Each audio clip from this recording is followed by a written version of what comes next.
nakatapos ng pag-aral, maaga niyang hinarap ang tunay na mundo.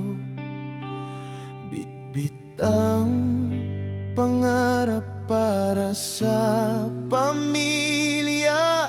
Kahit mabigat, hindi siya sumusuko.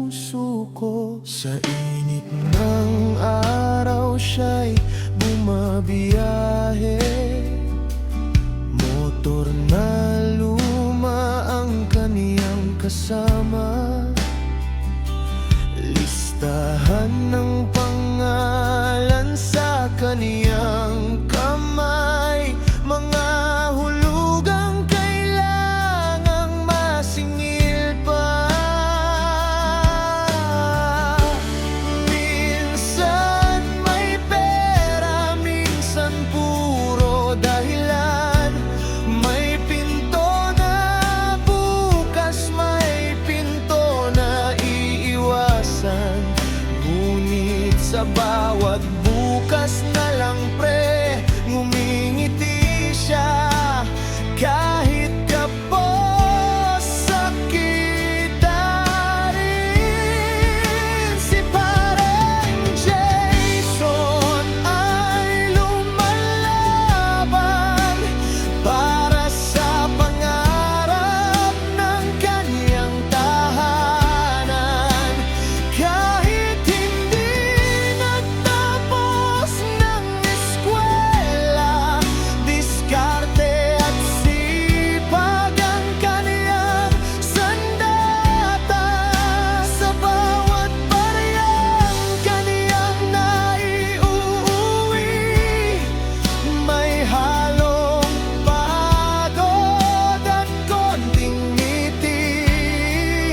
At sa dapit hapon sa sariling bahay, alak ang kausap sa katahimikan ng buhay.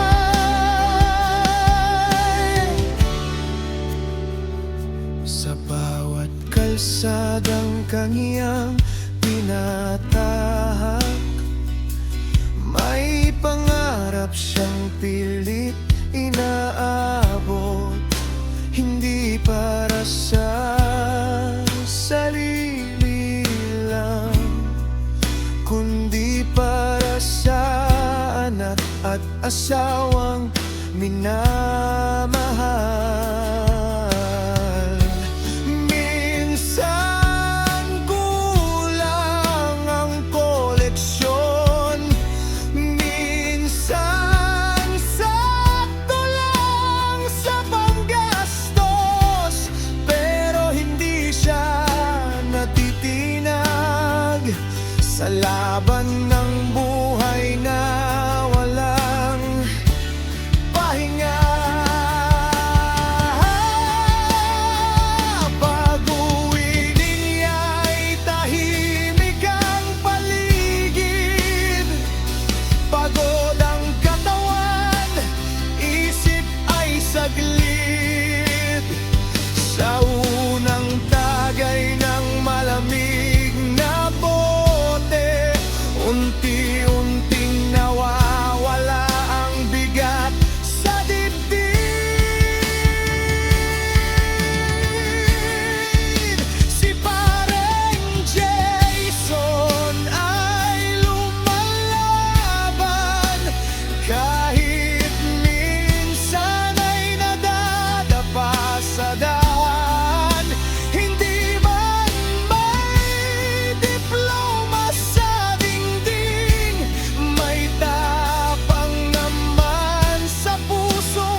Pero hanggat may pamilyang umaasa, hindi siya susuko, hindi siya bibitaw.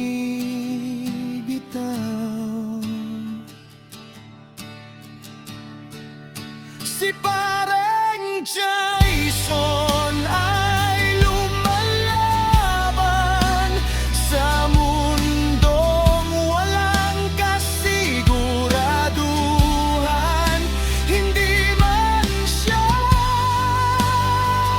nakatapos, hindi rin siya basta sumusuko sa dapit hapon sa kaniyang bahay.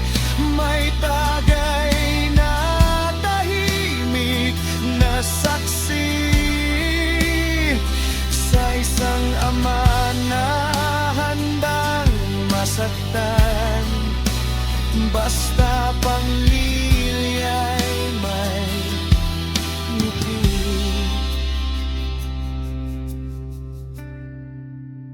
Bukas muli sa kalsada, si Pareng Jason tuloy ang laban.